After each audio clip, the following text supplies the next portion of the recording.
Alors, quelques explications sur la suite de la Sanaï. J'ai donc fini de faire j'ai 23 mètres plus ou moins de corde. J'ai fait aussi le cadre hors caméra, mais bon, rien de compliqué. Un morceau de contreplaqué, un trou au milieu et des supports en fait, des supports percés qui vont finir par tenir en fait sous les dômes en paille. Donc on a le support et ce trou dans lequel on enfile ces pins qui vont se planter dans la paille et la retenir en place et l'empêcher de tomber.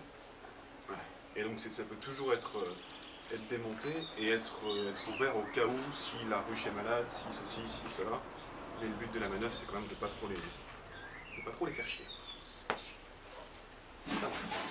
Alors, ça c'est au centre, ça c'est au-dessus, et on a ça en dessous. C'est beau, je vais expliquer.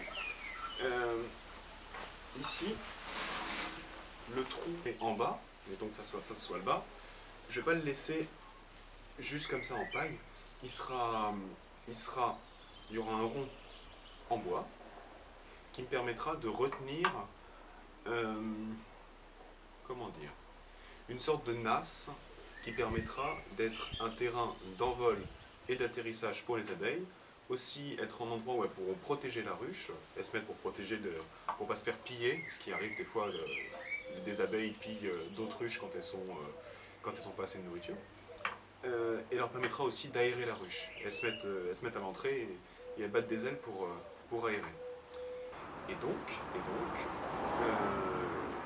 j'utilise ça. Parce que si j'utilisais rien, elles auraient presque rien pour se poser, elles ne pourraient pas trop défendre la ruche, elles auraient du mal à rentrer et sortir, et tant qu'à faire, autant leur faciliter la vie.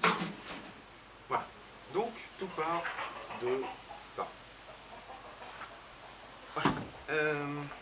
Alors, le but de la manœuvre, c'est de retrouver le bout, voilà, et plus ou moins de commencer à l'enrouler autour et à l'attacher en fait autour. Que je vais faire hors caméra, ce qui sera plus simple parce que je vais peut-être galérer un petit peu au début. Alors, donc voilà, ça c'est fait. J'ai réussi. Voilà donc le cadre, j'ai oublié de faire un gros plan avant de fixer tout ça, ce qui aurait été un peu plus intelligent. Mais en gros c'est juste aussi un cercle en contreplaqué. Encore un trou au milieu, c'est pas très rond, c'est pas très important. Et cette petite nasse, qui sera un petit peu en forme d'entonnoir, sera tenue par ces pins, sur le même principe que la ruche en elle-même est retenue sur le cadre. J'ai fait une succession de trous qui servent en fait à coudre le départ de cette corde au support. Donc là, rien de compliqué, je fais vraiment le tour sur l'extérieur, et donc à l'intérieur ça me fait quelque chose de relativement propre une fois que j'aurai enlevé les petites pailles qui dépassent. De toute façon après les abeilles s'en occuperont de le couper, de mettre de la propolis pour coller le tout. Et donc là maintenant j'ai un truc propre. Alors maintenant, je fais plus le tour entier et passer autour du cadre. Maintenant je couds juste un boudin sur le précédent. Bon, vous m'excuserez des termes, hein, mais on se comprend. Un boudin sur le précédent, et donc ma couture, vous voyez, ça c'est la couture que j'ai faite dernièrement, elle est juste à l'intérieur. C'est-à-dire que je passe pas jusqu'à l'extérieur. L'extérieur c'est assez j'ai tapé dans le trépied, désolé. Assez brut de décoffrage, c'est pas très beau, pas très propre ni uniforme, mais l'intérieur l'est. Donc moi je m'en fiche qu'à l'extérieur ça soit beau ou pas. À vrai dire, moins c'est uniforme, plus ça fait de prise pour la terre glaise après. La terre glaise, la bouse, l'argile, ce qu'on veut, enfin ça fait plus de prise. À l'intérieur, plus c'est propre, mieux c'est pour les abeilles parce que elles ont quand même des plus petites pattes que nous pour nettoyer le bazar.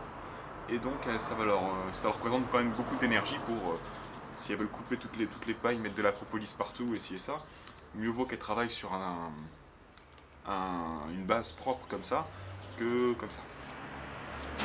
Donc les coutures sont faites de l'intérieur Alors je vais essayer de le faire en présentant bien à la caméra, ce qui n'est pas pratique. Je pique au milieu du boudin précédent.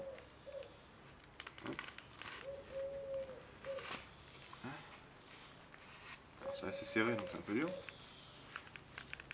Alors vous pourrez sûrement trouver une meilleure aiguille qu'un clou, un clou de charpente. Là c'est un clou d'ardoise que j'ai tordu. Et après je reviens donc au milieu. Je fais n'importe quoi. Faites pas attention. Donc au milieu du boudin précédent et au milieu du boudin que je suis actuellement en train de fixer. Voilà.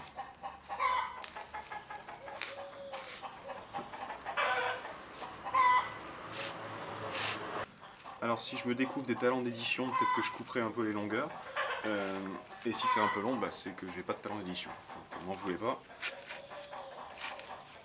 Voilà. Voilà. Et après, c'est un peu plus fort. Donc comme c'est piqué, tout est piqué à l'intérieur, j'ai toutes les pailles à l'intérieur qui sont retenues par la ficelle. Et donc ça va me faire un truc propre comme sur le précédent. Alors, petite précision pour éviter de faire les mêmes bêtises que moi. Achetez directement le gros rouleau de cissale. Là j'ai 180 mètres.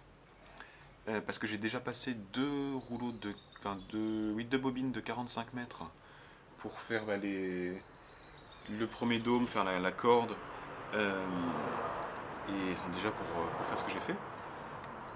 Donc je pense qu'on doit passer un peu plus d'une centaine de mètres pour faire la ruche. Je dirais 120 mètres, ou peut-être 150. Donc le 180 ça doit être bien. Avec le surplus vous attacherez les pieds de tomates. Vous en servirez pour fixer 2-3 trucs. Alors, je me suis dit que j'allais faire aussi 2-3 points de couture sur caméra. Ce qu'il faut faire attention, c'est l'angle quand vous allez monter votre ruche, c'est l'angle que vous allez avoir. Parce que le but, c'est quand même d'avoir quelque chose qui ressemble à un essaim, d'avoir une courbe relativement précise, propre, parce que l'essaim, quand il est construit, quand vous voyez un rayon de miel, dans une ruche d'Adam, vous avez un rayon qui est carré parce qu'il y a un cadre carré, rectangulaire, mais normalement dans la nature, les abeilles ne construisent pas un truc carré, et elles construisent selon le support qu'elles ont en haut quand elles commencent, et après elles partent avec un angle de 120 degrés, il me semble, plus ou moins. De toute façon, c'est comme ça que sont construits ce qu'on appelle les top bar hive, un autre type de ruche, peu importe. On les parois à 180 degrés parce que les rayons eux-mêmes sont naturellement construits à 180 degrés pour résister. Alors on essaye d'avoir à peu près cette courbe-là dans l'essaim et donc il faut faire un peu attention à ce qu'on fait. Alors, quand on va essayer de faire passer ça à la caméra, ça se voit sûrement pas très bien. Donc j'ai le boudin inférieur, je pique au milieu de mon boudin, et alors vous voyez, ça sort ici, là, ça sort vraiment au milieu du boudin. Et bien si ça sort comme ça, quand je vais le serrer avec mon boudin au-dessus, le boudin va s'aligner pour être vraiment au-dessus du boudin précédent. Il va être vraiment au-dessus, ça va être parallèle, et résultat, je vais monter un mur droit. Je vais le monter vraiment droit. Que si, plutôt que de le faire sortir au milieu, je le fais sortir aux 2/3, ou je le fais sortir sur le côté, sur l'extérieur, et bien là, quand je vais serrer, mon boudin, plutôt que de se retrouver au-dessus, il va s'aligner et se retrouver sur l'extérieur du boudin précédent. Et donc là, j'agrandis, j'élargis. Donc il faut faire attention à ça, essayer d'élargir le plus possible au départ. J'avais eu un peu de problème avec ça, c'est pour ça qu'il y a des... Oula, ça va être bizarre. C'est pour ça qu'il y a des angles qui sont plus ou moins droits et qui sont pas très bien foutus. Mais bon, ça suffira largement. Parce que avec ma petite matière grise, j'avais pas encore calculé ça comme il fallait. Bref, donc autant prévenir. que guérir parce que j'ai dû le démonter celui-là. Alors, voilà. Et... hop.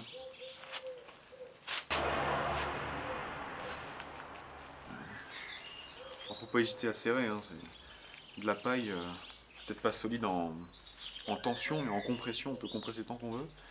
Donc on peut se permettre de serrer. Et puis plus c'est serré, moins il y aura de passage d'air, et plus vos abeilles seront isolées. Alors isolées du chaud, mais aussi isolées du froid. Et les abeilles vont réguler leur température. C'est pour ça que quand on construit une ruche d'Adam, Varech, Langroff, il faut quand même qu'elle ait une certaine épaisseur de bois. On ne construit pas ça avec des planchettes. Il va y en avoir du travail d'édition sur cette vidéo, parce que c'est vraiment du grand n'importe quoi. Oui, aussi. Vous m'excuserez pour la longueur de la vidéo, mais aussi pour les poules, les moutons, la circulation et tout ça, parce qu'il y a du bruit chez moi, un petit peu, que je suis à côté du poulailler, et que j'ai pas de micro externe, et là c'est le micro de la caméra. Je me suis rendu compte que c'était toujours plus facile de travailler avec une longue ficelle et d'essayer de ne pas s'en mêler, que de travailler avec des ficelles plus courtes qui sont plus simples à manier. Mais au final, on perd pas mal de temps à la sécuriser une fois qu'on a fini, qu'on arrive au bout de la ficelle, et à l'amorcer pour lancer un nouveau fil. Donc c'est vrai que c'est plus pratique d'avoir un grand fil que d'avoir des petits. Donc vous voyez que c'est pas si compliqué, c'est pas rien de sorcier, c'est juste un petit peu long. On a le temps.